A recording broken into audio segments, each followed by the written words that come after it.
ZPTC పదవికి రాజీనామా చేసి ఎన్నికలకు సిద్ధమా అంటూ వైసీపీ చేసిన సవాల్పై జనసేన మహిళలు ఆగ్రహం వ్యక్తం చేశారు. గ్రామ పంచాయతీ సర్పంచులుగా, వార్డు మెంబర్లుగా ఓడిపోయిన నేతలు తమ నాయకుడిని రాజీనామా చేయమనటం హాస్యాస్పదంగా ఉందంటూ ఎద్దేవా చేశారు.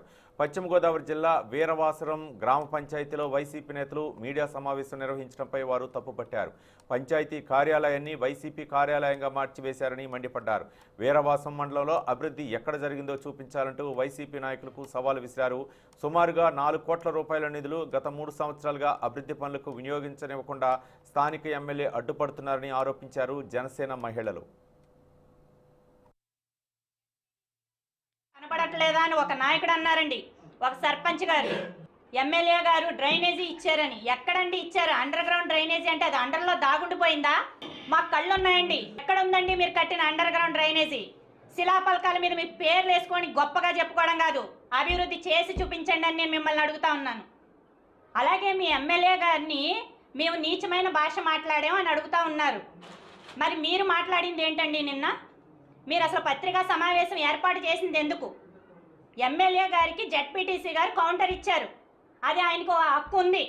దానికి మీరందరూ మూకుమ్మడిగా జడ్పీటీసీ గారి మీద విమర్శించవలసిన హక్కు మీకుందా? మీరు ప్రజా కార్యక్రమాలు ఏం చేస్తున్నారని నేను ప్రజాప్రతినిధిగా మిమ్మల్ని అడుగుతా ఉన్నాను.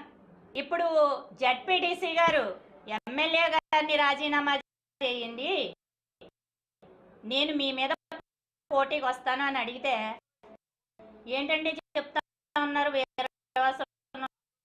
ఉన్న వైఎస్ఆర్ నాయకులందరూ మీరు రాజీనామా చేసేయండి, నేను పోటీ చేసేస్తాను. ఏం పోటీ చేసేస్తానండి? 20 సంవత్సరాల పిల్లలైన 2 వార్డు మెంబర్ల మీద గెలవలేని నాయకులు కూడా జడ్పీటీసీ గారి మీద గెలిచేస్తానని అంటా ఉన్నారు. నామినేషన్ పదవులు ఎవరైనా తీసుకుంటారు. ఏ ఎండక గొడుక్కు కాసే వాళ్ళకి నామినేషన్స్ పదవులు ఖచ్చితంగా వస్తాయి. ధైర్యంగా మీరు కూడా ప్రత్యక్ష ఎలక్షన్కి రండి, ప్రజలకి అభివృద్ధి చేసి చూపించండి. అప్పుడు ప్రజలు